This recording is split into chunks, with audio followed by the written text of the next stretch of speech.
Hello everyone, আপনারা সবাই কেমন আছেন? আশা করছি সকলেই ভালো আছেন, আমিও ভালো আছি। আলু ফুলকপি দিয়ে শোল মাছের ঝোল। এখন আমি মাছগুলি কেটে নিয়ে পরিষ্কার করে নিয়েছি, লবণ হলুদ দিয়ে মাছগুলো ভালো করে মেখে নেব। আর আমি কেটে রেখেছি ফুলকপি আর আলু।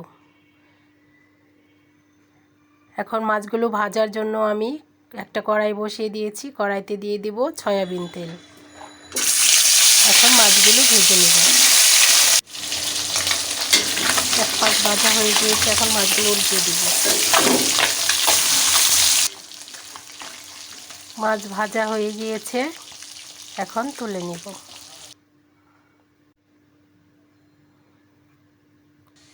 এখন মাছ ভাজা তেলে আমি আলু দিয়ে দিচ্ছি আর দিয়ে দিব ফুলকপি। আলু ফুলকপি ভালো করে ভেজে নেব লবণ দিয়ে। আলু ফুলকপি ভাজা হয়ে গিয়েছে, এখন তুলে নেব।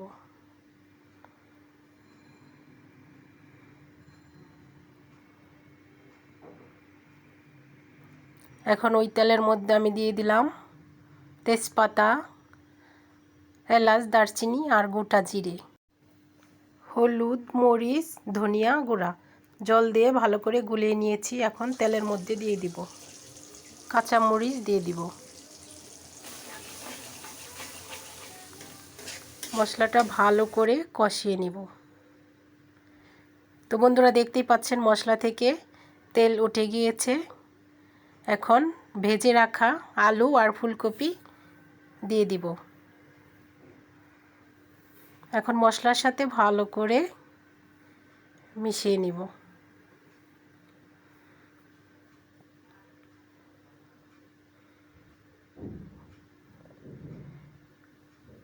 এখন দিয়ে দিচ্ছি স্বাদ মতো লবণ।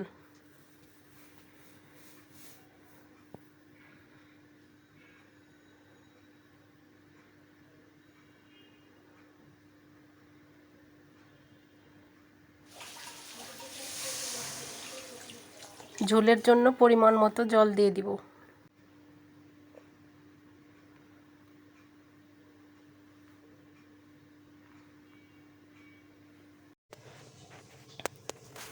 ঝোলে বলক চলে এসেছে, এখন মাছগুলো দিয়ে দিব।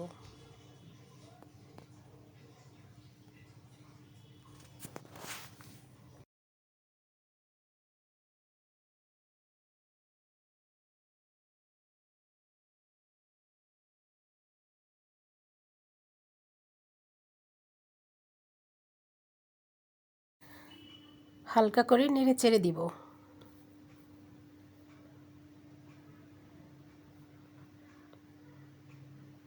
এখন দিয়ে দিব বাটা জিরা আর গরম মশলা বাটা দিয়ে দিলাম। আর নামানোর আগে দিয়ে দিব ধনে পাতা। বন্ধুরা, দেখতেই পাচ্ছেন ফুলকপি আলু দিয়ে শোল মাছের ঝোল হয়ে গিয়েছে।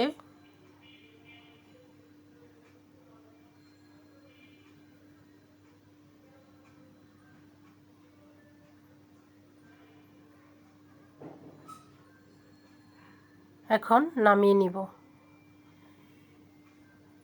তো আলু ফুলকপি দিয়ে শোল মাছের ঝোল রেসিপিটি কেমন লাগলো সবাই কমেন্ট করে জানাবেন। আর আমার রেসিপিটি যদি ভালো লেগে থাকে অবশ্যই শেয়ার, কমেন্ট, লাইক, সাবস্ক্রাইব করে পাশে থাকবেন। সবাইকে অনেক অনেক ধন্যবাদ।